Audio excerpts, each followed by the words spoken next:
Hello friends, स्वागत है आपका हमारे YouTube channel English with Anuj sir में। तो दोस्तों, अब तक हमने विलियम शेक्सपियर की सारे important previous exam questions cover कर लिए हैं। विलियम वर्ड्सवर्थ राइटर को हमने फिनिश कर लिया है। अब हम नया राइटर स्टार्ट कर रहे हैं, जॉन कीट्स। तो दोस्तों, जॉन कीट्स पे हम टॉप 111 क्वेश्चंस करेंगे। हर क्लास में हम लगभग 25 क्वेश्चंस करेंगे विद एक्सप्लेनेशन। तो चलिए आज स्टार्ट करते हैं अपना नया writer, romantic poet John Keats. Question number 1 is on your screen. Which of the following is not correctly matched? कह रहा है कि इनमें से कौन सा करेक्टली मैच नहीं है। Option A, B, C, D, चार ऑप्शंस आपके सामने हैं। कमेंट बॉक्स में आप अपना आंसर करते रहिए। बताइए फर्स्ट का करेक्ट आंसर क्या होगा। तो कौन सा मैच नहीं है? तो option number A is not correctly matched. Option number A is the right answer. We will see the explanation of each and every question. See the explanation. In the given option, A is not correct while others are correct. Then felt I like dash dash dash swims into Hitchcock has been taken from John Keats on first looking into Chapman's Homer's lines 9 to 10. This line inspires Keats to more and more ambitious goals. The planet swims into the astronomer's ken is an example of extreme metaphorical language called catachresis, which is a radical misuse of words. Thus, appropriate answer is option A. तो option A दोस्तों इसमें correct नहीं है। कह रहा था कि कौन सा करेक्ट नहीं है। चलते हैं क्वेश्चन नंबर 2 की ओर। Question number 2 is on your screen.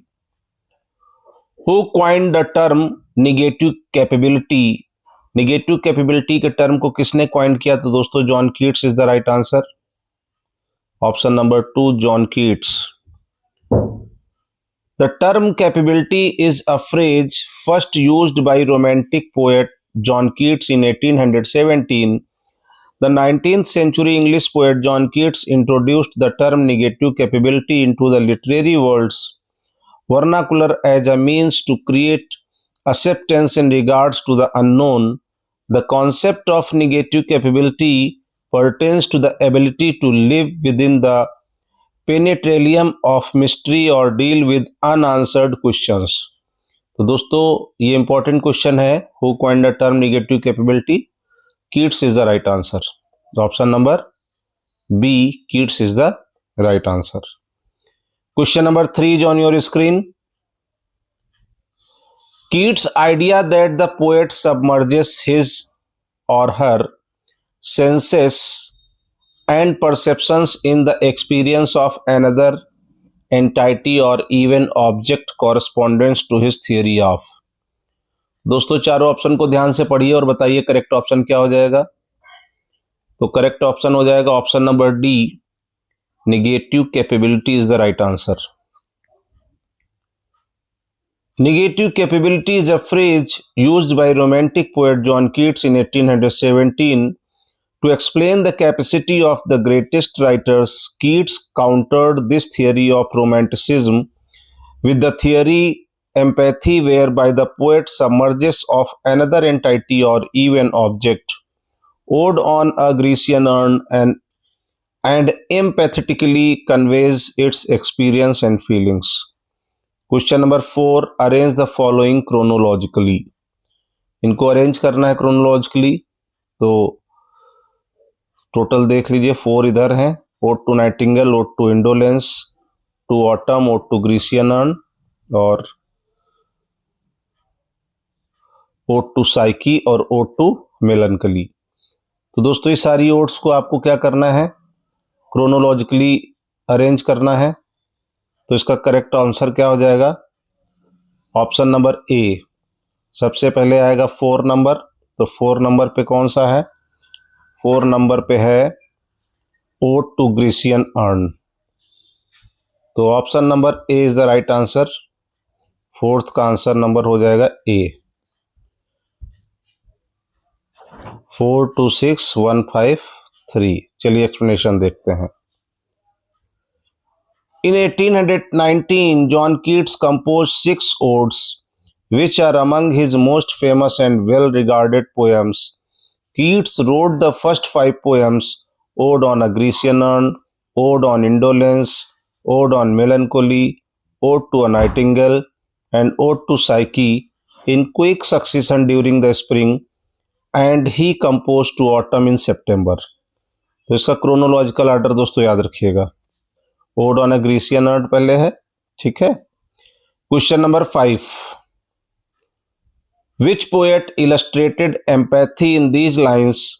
If a sparrow comes before my window, I take part in its existence and pick out the gravel. तो फिफ्थ का दोस्तों करेक्ट आंसर क्या हो जाएगा? Option B, Keats is the right answer. Keats once wrote, if a sparrow dash dash dash pick about the gravel. This suggests that Keats was always on the lookout for beautiful things wherever they occurred. Keats seemed to believe it's easy to see beauty in a majestic mountain or a stunning sunset, but the activities of a common bird pecking at a window contain just as much beauty. Question number 6 is on your screen. There is a strange union of change and stasis. Question number 6 को ध्यान से दोस्तों पढ़िएगा, STASIS.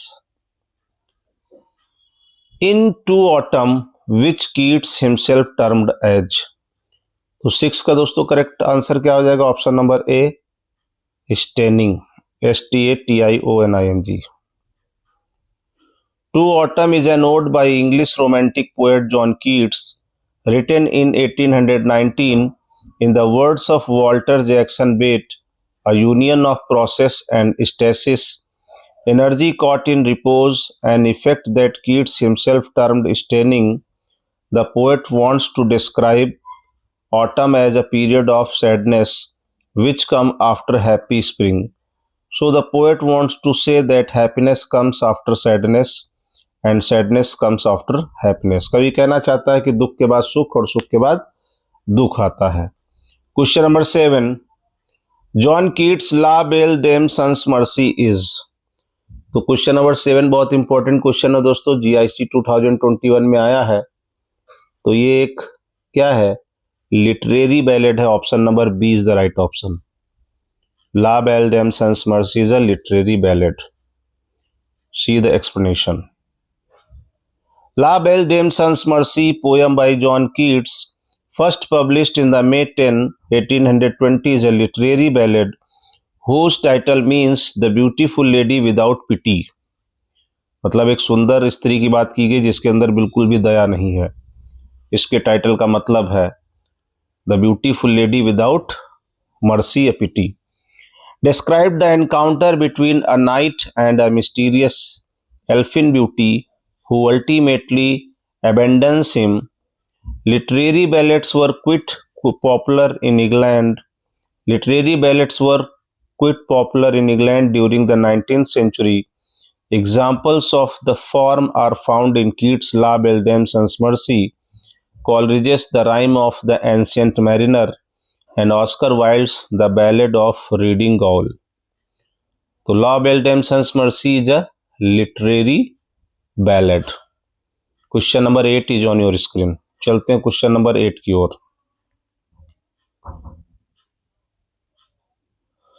Who desired to seize upon the midnight with no pain. फिर से पढ़िए दोस्तों, who desired to seize upon the midnight with no pain. तो करेक्ट आंसर क्या हो जाएगा? Option number A, John Keats is the right answer. To seize upon the midnight with no pain is from ode to a nightingale. यहाँ form नहीं, यहाँ from होना चाहिए. FROM. From Ode to a Nightingale by John Keats, he expresses his desire through this line. अब इस line के माध्यम से कीट्स अपनी इच्छा को प्रकट करते हैं. Question number 9 is on your screen. Total दोस्तों 25 क्वेश्चन हम इस क्लास में करेंगे. Which of the following text is a rarely imaginative version of a tale from Boccaccio? बताइए 9 का करेक्ट आंसर क्या हो जाएगा? Option number C, Isabella is the right answer. Isabella is the right option. Isabella is rarely an imaginative version of a tale from Boccaccio. Isabella or the Pot of Basil is a narrative poem by John Keats, adapted from a story in Boccaccio's Decameron. Question number 10 is on your screen. Who has said that poetry should surprise by a fine excess? किसने कहा कि poetry should surprise by a fine excess?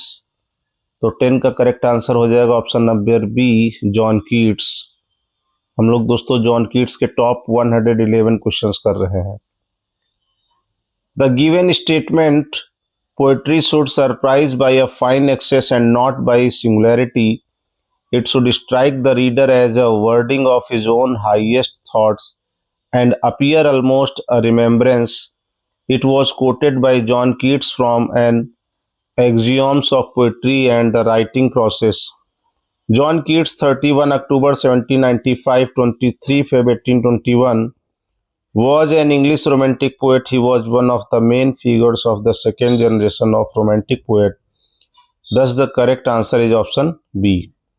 तो दोस्तों इसका John Keats right answer हो जाएगा. चलते हैं क्वेश्चन नंबर 11 की ओर.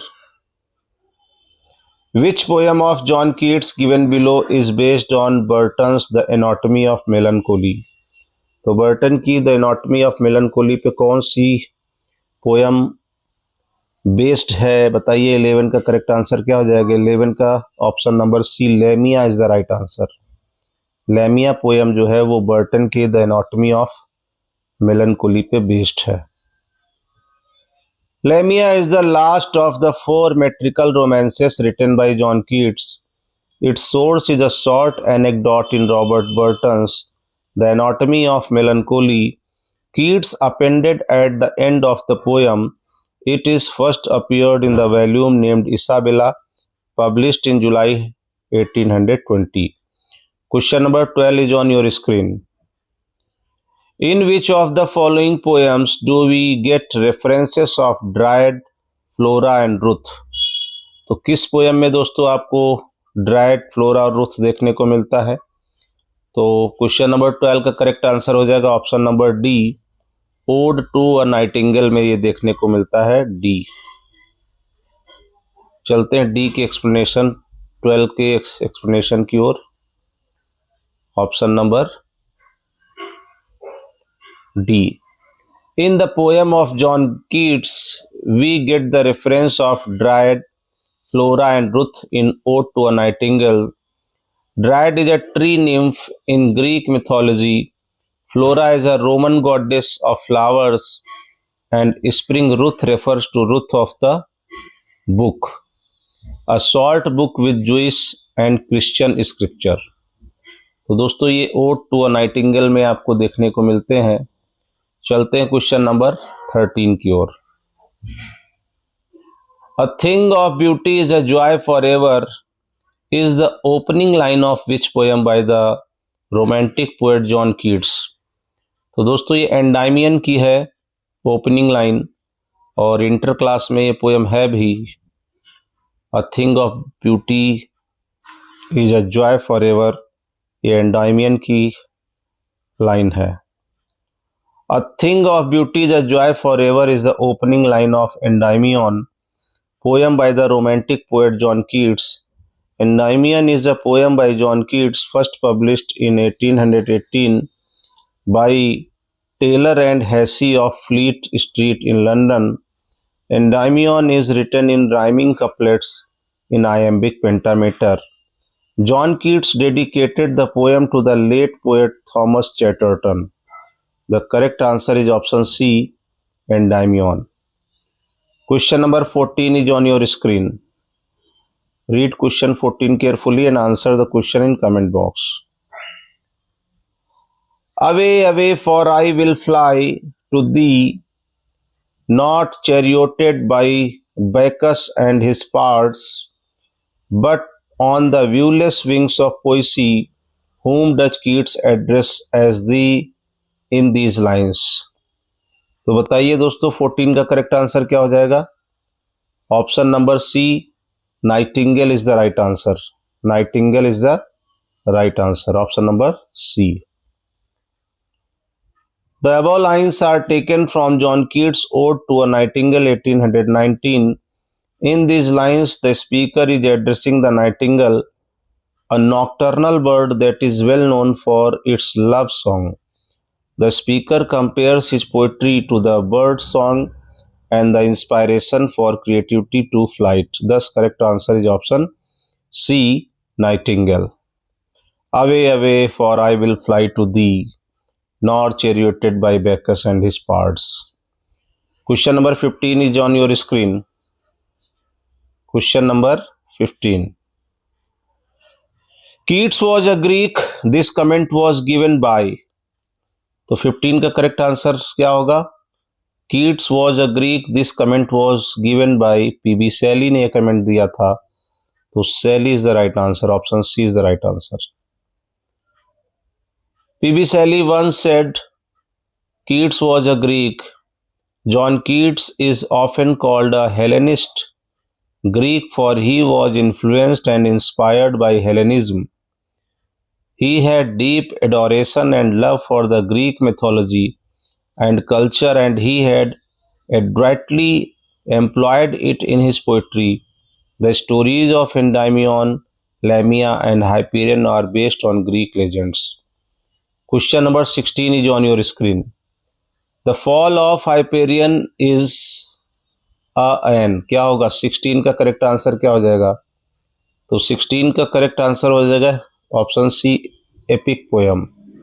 The fall of Hyperion is an epic poem. 16 का एक्सप्लेनेशन देखते हैं. The fall of Hyperion is an epic poem by John Keats.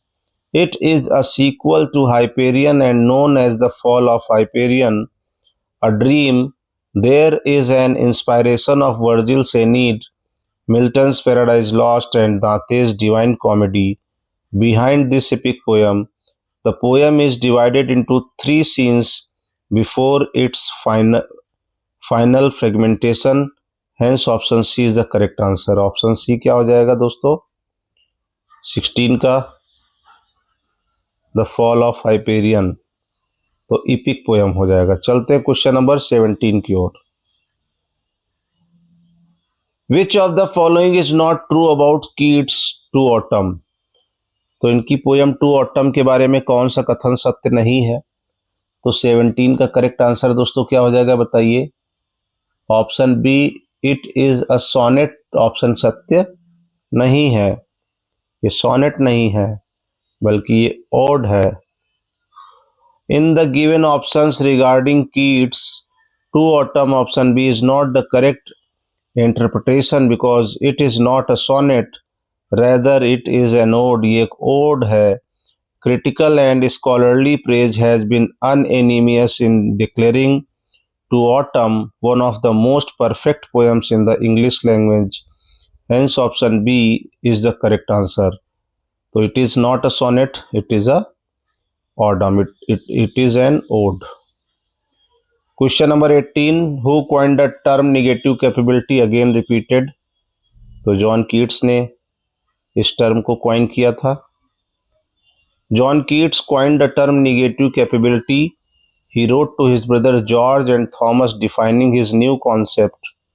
Negative capability, that is when man is capable of being in uncertainties, mysteries, doubts without any irritable reaching after fact and reason. Keats regarded Shakespeare as the prime example of negative capability, attributing to him the ability to identify completely with his characters and to write about them with empathy and understanding. He contrasts this with Parsian approach. He contrasts with this Parsian approach of Milton, and the Wordsworthian or egotistical sublime. Hence option B is the correct answer. तो दोस्तों 18 का क्या हो जाएगा? 18 का correct answer क्या हो जाएगा? Option number B, John Keats. Negative capability John Keats ने टर्म किया है। चलिए 19 की ओर चलते हैं। How did the romantic poet John Keats die? John Keats की डेथ दोस्तों कैसी हुई थी? तो इनको ट्यूबरकुलोसिस हो गया था। तो option B is the right answer of tuberculosis. The romantic poet John Keats died of tuberculosis. He was one of England's most famous poets, died early in 1820 due to tuberculosis at the age of 25. यहाँ पे 25 लिखा हुआ है। After traveling to Italy in search of a better climate to help him cure the disease, thus the appropriate option is option B of tuberculosis. Question number 20 is on your screen. In Keats' Lamia is John Keats की Lamia में Lamia क्या है? तो 20 का correct answer बताइए दोस्तों, क्या हो जाएगा? तो option number D is the right answer. An enchantress, half women and half snake. आधा सांप और आधी औरत, यानी कि आधी नागिन और आधी औरत। चलते हैं 20 के एक्सप्लेनेशन की ओर।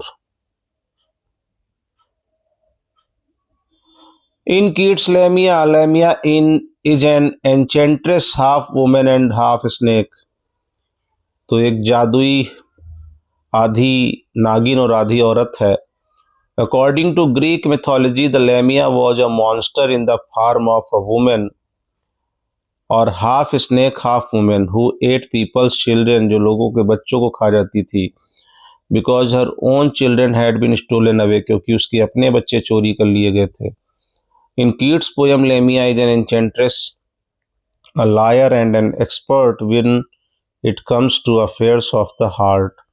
Thus, the appropriate answer is option number D.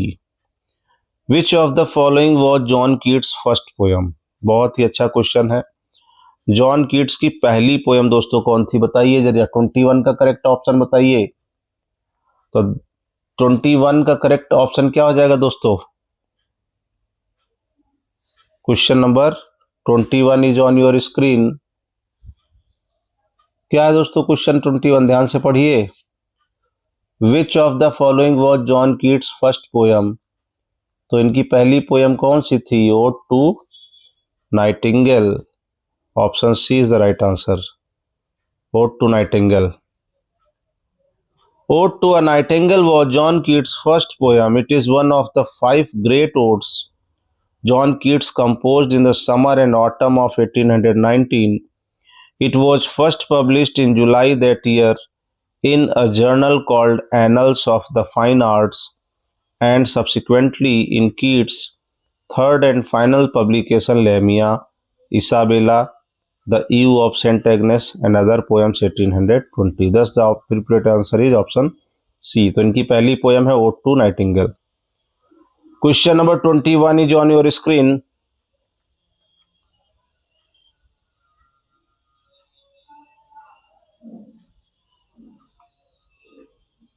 ये दोस्तों 22 होना चाहिए, यहाँ पे गलत प्रिंटिंग है, क्योंकि 21 ये हो गया। अब इसके बाद आएगा 22 और 22 के बाद आएगा 23। तो यहाँ पे 22 होना चाहिए, तो मैं यहाँ सही कर देता हूँ। यहाँ कर लीजिए आप 22।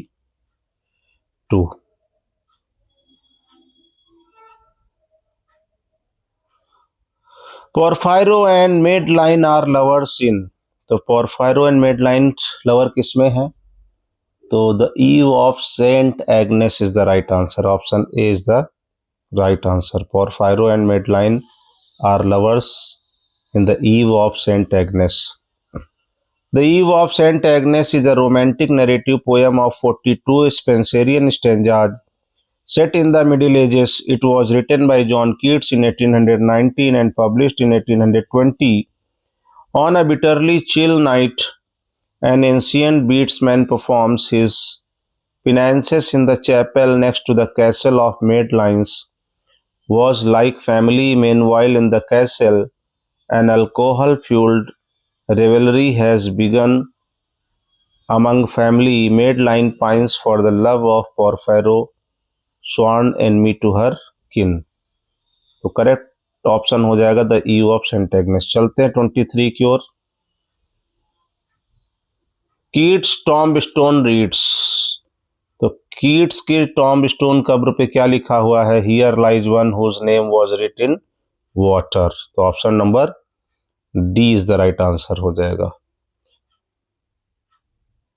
John Keats was the romantic poet of young generation. This grave contains all that was mortal of a young English poet who, on his deathbed, the following lines are inscribed on the tombstone of John Keats। तो John Keats की कब्र पे दोस्तों क्या लिखा हुआ है? Here lies one whose name was written water। Question number 24 is on your screen। She dwells with beauty, beauty that must die। Who said these lines in his poem? तो John Keats ने दोस्तों ये लाइनें कही हैं अपनी poem में। D is the right answer. Ode on Melancholy is one of the 5 odes composed by English poet John Keats in the spring of 1819. Famous lines of this ode is she dwells with beauty, beauty that must die। चलते हैं question number 25 की ओर। और दोस्तों ये इस class का last question है। 25 question हम हर क्लास में करेंगे ताकि क्लास बहुत लंबी ना हो। Identify from the options given below the feature that makes Keats ode on a Grecian urn unique among the other odes. तो ode on a Grecian urn को यूनिक कौन बनाता है दोस्तों? 25 को करेक्ट आंसर करिए आप लोग कमेंट बॉक्स में। मैं आपको 5 सेकेंड का टाइम दे रहा हूं। तो करेक्ट आंसर क्या हो जाएगा? Option number A is the right answer। The tone and thematic elements of the classical ode। इसका एक्सप्लेनेशन देख लेते हैं। Ode on a Grecian urn was written by the influential English poet John Keats in 1819। It is a complex and mysterious poem with a disarmingly simple setup and undefined speak. Looks at a Grecian urn which is decorated with evocative images of rustic and rural life in ancient Greece। This ode is rich in tone and thematic elements of the classical odes। तो दोस्तों ये top 25 question थे इस class के। अगली class में हम discuss करेंगे 26 से 50 तक। और दोस्तों हम टॉप 111 क्वेश्चंस करेंगे जॉन कीट्स पे। बारी बारी से हम पीजीटी के 17 राइटर कवर करेंगे। और मेन पर्पज है टीजीटी और पीजीटी के एग्जाम को क्लियर करना, क्योंकि सिंगल पेपर ऑब्जेक्टिव टाइप दोबारा ये मौका नहीं मिलेगा। और मुझे लगता है कि अगर आप जी जान लगा दें तो एक पद आप आसानी से ले सकते हैं, लेकिन आपको कम से कम 10 घंटे डेली पढ़ना पड़ेगा। रेगुलर आप मेरे साथ पढ़ते रहिए, टेलीग्राम से जुड़ जाइए, वीडियो को लाइक कर दीजिए, चैनल सब्सक्राइब जरूर कर लीजिए ताकि आपके पास मेरी हर क्लास पहुंच जाए। अगर आप सब्सक्राइब नहीं करेंगे तो मेरी क्लास आप तक पहुंचेगी ही नहीं। तो चलिए दोस्तों मिलते हैं नेक्स्ट क्लास में। होप आप सब्सक्राइब जरूर कर लेंगे।